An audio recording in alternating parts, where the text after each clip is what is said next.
everyone and welcome back to my channel, or if you're new here, hi, my name is Nicole and I am a part-time reseller on Poshmark, and today I am back with another video on reasons why your listings aren't selling. I haven't done one of these in quite some time and I know a lot of you love these videos.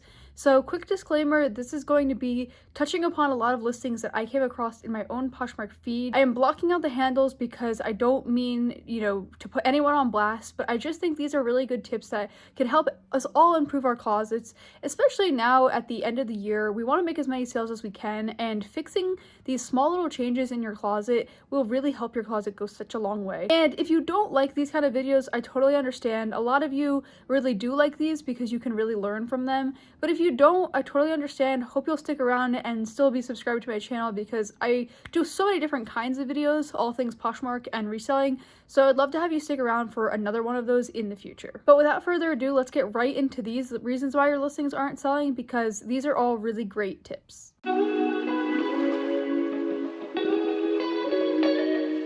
Okay, so this first one is a good example of doing the right thing and also doing the wrong thing. So they did the right thing by providing the measurements, but they put it in the cover photo, which kind of, I don't know, it doesn't look as professional. It doesn't really look that good.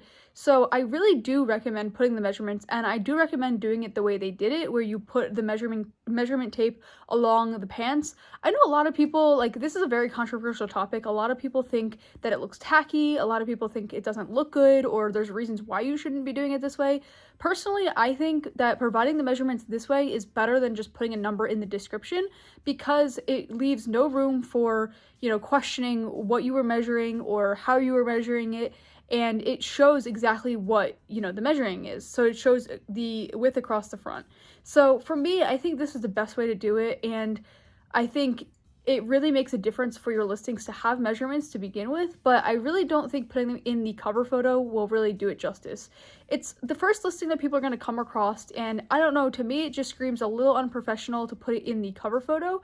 So I would recommend saving this for a future photo in the listing. You have 16 photos, so it's better to just put it later on and put the cover photo as a nice, clear, plain background, highlighting the pants themselves, and this would go such a long way for this listing. Okay, this next one is a cute little romper jumper thing. It looks like it's for like a baby or a child. I just think the main thing that's wrong with this listing is the background is just very noisy and it takes away from what you are selling. So I think just white out that background.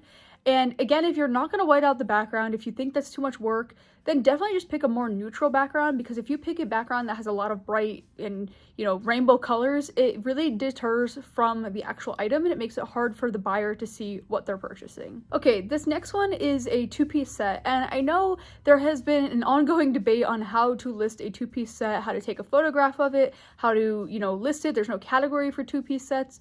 So I think for one, it's challenging, but I generally list it in the category that I think is going to sell faster. And I also make sure that both pieces are very visible in the cover photo, and I highlight both. So if it's a two-piece set, I will either hang both pieces on the mannequin, whether it's a skirt and a jacket, which this is what that looks like in this photo, or I would take a picture of each side by side and then, stitch them together with like a photo tool. So that way you could see both pieces fully. You want to make sure you're showing both because, like I said, I don't even know if this is a skirt or not. And it might say it in the title, but it's better to have it in the photo. It just looks better. People see exactly what they are getting into.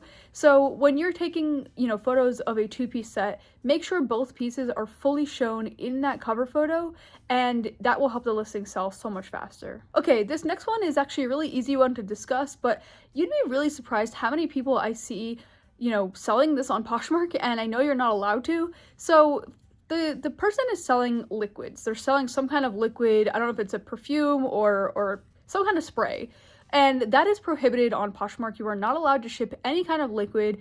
That is per the USPS guidelines. So Poshmark works with the USPS, and they have a policy where you're not allowed to ship liquids through the flat rate shipping that Poshmark has, and that's the only shipping option that they have. So you could actually get in trouble for posting liquids. That goes for, nail polish and other things like that, and used makeup or just brand new makeup that's liquid.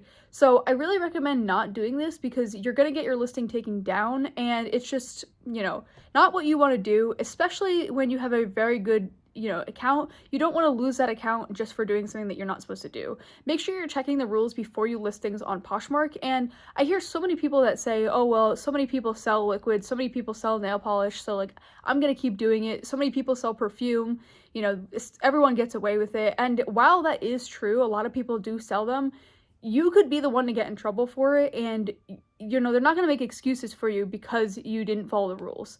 So you don't want to risk that just because everybody else is doing it. Sell those items elsewhere, say like Facebook Marketplace or something like that, and you will end up just, being in better standings with Poshmark. Okay, so this next one is a Chico's top. And the one thing with Chico's that I always make sure I know is the sizing is a little different, than normal branding. So Chico's they carry their own, sizing guide, and I think it's like 0, 1, 2, 3, and so forth. And it doesn't mean that it's a size 0, 1, 2, or 3. That's just like the Chico's sizing. So you have to make sure you're looking up what that actually is in Chico's sizing. So for me, I always put, if I have a Chico's piece, I always put the measurement guide from the Chico's website in the description so people could see, okay, it's a 0, it must be a size, whatever that is equivalent to. I think a 0 is a size medium. I'm not sure, but regardless, I would always put that measurement guide so that way people know. The other thing I would do is make sure I don't tag it as a size 0 because it is not a size 0. A size 0 is very different than, say, a medium or, whatever the Chico size 0 is. If you're saying it's a size 0, it's a very, very small size, and that's not what this is. So make sure you're not doing anything like that. I've also seen, like, in my own listings where I put like size 1 or 2, and it's not a size 1 or 2. That's just like Chico's guide.